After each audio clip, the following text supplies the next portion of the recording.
Terima kasih atas kesempatan ini.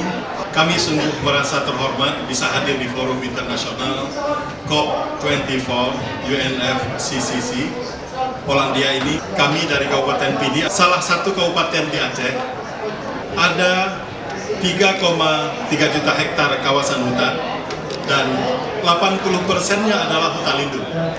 Hutan Aceh ini rumah bagi satwa-satwa langka.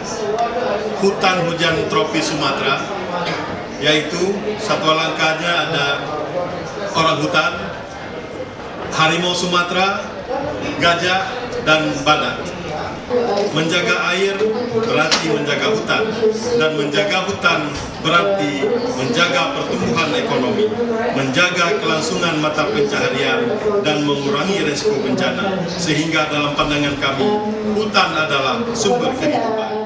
Terhadap hutan hari ini, itu bukan hanya persoalan kita, tapi persoalan generasi penerus.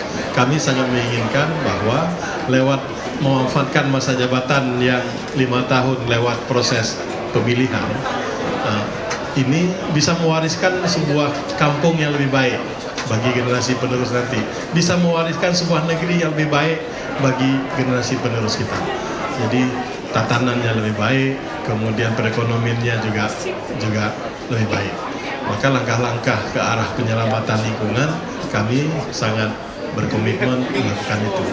5 tahun dipilih oleh masyarakat, tapi mandat itu betul-betul kita manfaatkan ya, untuk melahirkan sebuah negeri atau perkampungan kita ke arah lebih baik, sehingga masyarakat, anak cucu kita nanti itu bisa hidup dalam suasana lebih baik daripada keadaan kita pada hari ini, saya kira.